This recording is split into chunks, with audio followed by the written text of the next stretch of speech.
اچانک انسان کا دل کسی چیز پہ آ جاتا ہے، یہ انسانی فطرت ہے، تو اس پہ پکڑ نہیں ہے۔ صوفیہ کہتے ہیں کہ تمہارا دل اتنا صاف ہو کہ تمہارے دل میں یہ بات بھی نہ آئے، غنا تمہیں نصیب ہو جائے، لیکن اس کے باوجود ہم بشر ہیں، کمزور ہیں، تو کسی شخص کے پاس کوئی چیز دیکھی اور للچا گیا دل اس کی طرف، اور پھر اس کو حاصل کرنے کے لیے کوشش میں تردد میں لگ گیا۔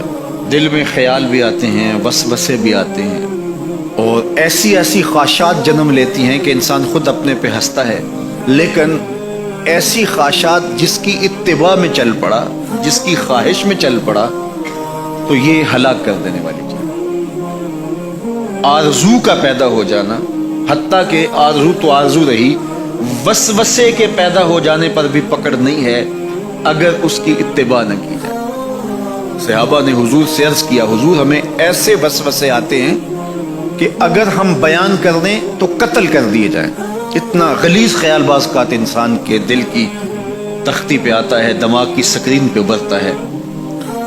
تو فرمایا کہ تم کیا کرتے ہو؟ تو انہوں نے کہا کہ ہم اس کو جھٹکنے کی کوشش کرتے ہیں، جب اس طرح کا کوئی خیال آتا ہے تو بندہ اس کو جھٹکتا ہے، دور کرتا ہے، اور بندہ خوف زدہ ہوتا ہے اور اللہ کی پناہ میں آتا ہے، اور اس کی ایک حالت ہوتی ہے۔ تو اس حالت کا انہوں نے ذکر کیا کہ ہم تو پھر یہ کرتے ہیں۔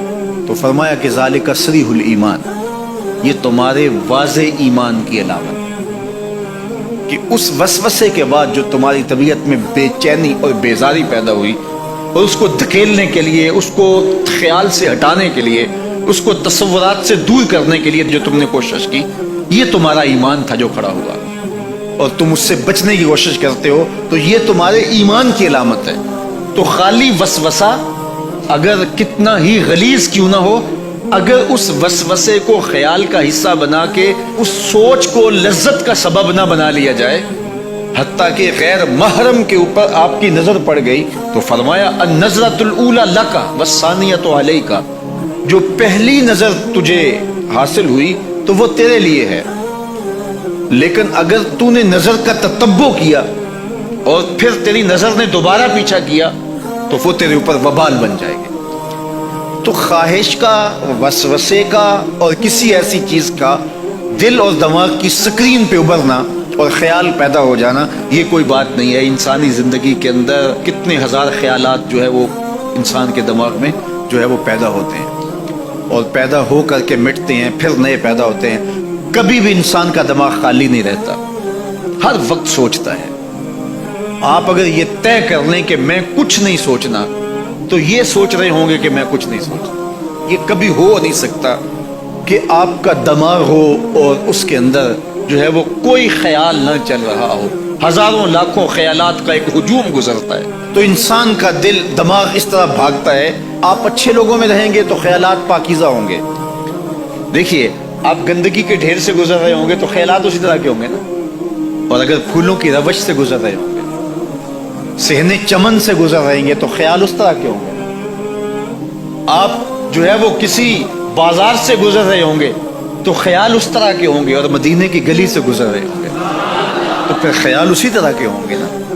اس وقت آپ کے خیالوں کی دنیا کسی اور جہاں میں آباد ہے، اس لیے کہ آپ رسول اللہ کا فرمان سن رہے ہیں۔ لیکن اگر آپ کے سامنے کو گویا غزل گا رہا ہو تو پھر خیال کی وادیوں میں بھٹک کے کہیں آپ اور کھڑے ہوں گے۔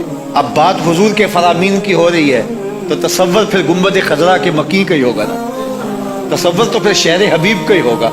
لیکن اگر آپ باتیں دوسری جانب کی کر رہے ہوں تو تصور پھر ادھر جاتا ہے، اور اسی لیے ہمارے علماء نے کہا کہ گانے کی طرز پہ نعت نہیں پڑھنی چاہیے، اس لیے کہ گانے کی جو معروف طرز ہوگی، جب اس طرز پہ نعت پڑھی جائے گی تو سن آپ نعت رہے ہوں گے، طرز سے آپ کے دماغ اور آپ کے خیالات بھٹک کے کہیں اور چلے جائیں گے۔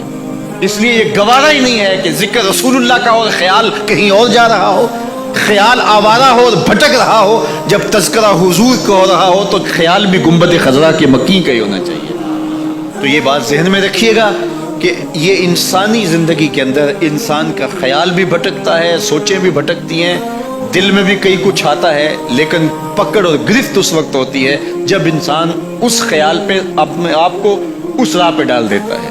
لالچ کا پیدا ہونا بھی شریعت میں ماخوذ نہیں ہے، وہ تمہارے لیے جو ہے وہ وبال تب بنے گی جب تم اس کی اتباع کرنے لگ جاؤ گے، اس خواہش کے پیچھے لگ جاؤ گے۔